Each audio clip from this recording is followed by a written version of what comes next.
Hallelujah. स्वागत है आप सबका मेरी भविष्यवाणियों की पुस्तक में। तो आइए हम आज के पवित्र वचन को पढ़ेंगे जो कि परमेश्वर के दास प्रेरित अंकुर यूसुफ नरूला जी के द्वारा लिखा गया है। परमेश्वर के दिल को समझें, जैसा कि दानियल की पुस्तक अध्याय 10 उसके 12 आयत में लिखा है।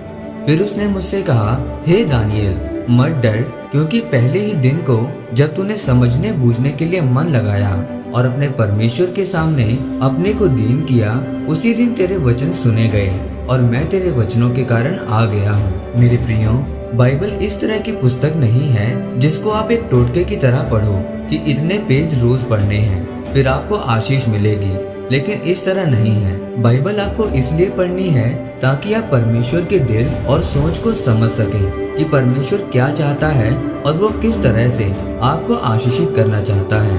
मेरे प्रियो, आज लोग अपनी चंगाई, आशीष और अपनी मुश्किलों से छुटकारा तो चाहते हैं, लेकिन परमेश्वर के दिल को समझना नहीं चाहते हैं। सब लोग चंगाई तो चाहते हैं, वीजा लेना तो चाहते हैं, लेकिन अधीनगी में नहीं रहना चाहते हैं।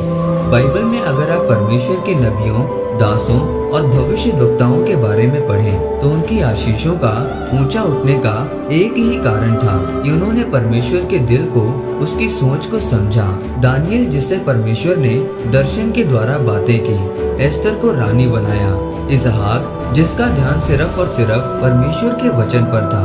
परमेश्वर के वचन को समझने के लिए वो मनन करने के लिए मैदान में ध्यान करने के लिए जाता था, और यही कारण था कि उसने अपनी जिंदगी में संघर्ष का सामना नहीं किया। तब परमेश्वर ने उसे आशीषित किया।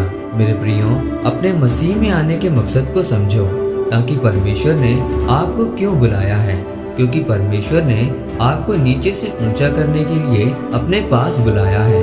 उसके वचन में लिखा है कि मैं जिस पर दया करना चाहूँ उसी पर दया करूँगा।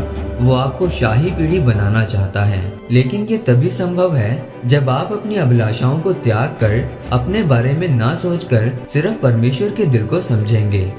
बाइबल में जब आप दानियल के बारे में पढ़ें तो लिखा है कि जब दानियल ने पूरी तरह से परमेश्वर को जानने और समझने के लिए मन लगाया, उसने कुछ भी स्वादिष्ट भोजन नहीं किया, यानी अपनी पसंद का कुछ नहीं खाया।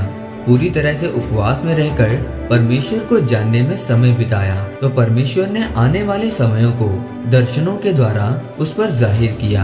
आज उसी तरह से परमेश्वर आपके जीवन में चाहते हैं कि आप उसे खोजें। इसीलिए मेरे प्रियो, जब आप पूरी तरह से पूरे समर्पण के साथ उसके वचनों में, प्रार्थना में और उपवास में रहकर परमेश्वर को समझने और जानने की कोशिश करेंगे, तो परमेश्वर आप पर भी अपने गहरे भेदों को जाहिर करेगा, और जो आशीष, चंगाई और छुटकारा आप परमेश्वर से मांग रहे हैं वो आपको देगा और दानियल की तरह ऊंचा करेगा। आमीन। आइए इस अंगीकार को आप मेरे साथ एक मन होकर करें। सर्वशक्तिमान परमेश्वर, इस वचन के लिए मैं आपका धन्यवाद करता हूँ। पिता परमेश्वर, मैं अंगीकार करता हूँ कि मैं आपके दिल और सोच को समझूंगा और उसके मुताबिक चलने पाऊंगा, प्रभु यीशु मसीह के नाम में। आमीन। परमेश्वर आप सबको आज के वचन के ऊपर मनन करने के द्वारा आशीषित करे। आमीन।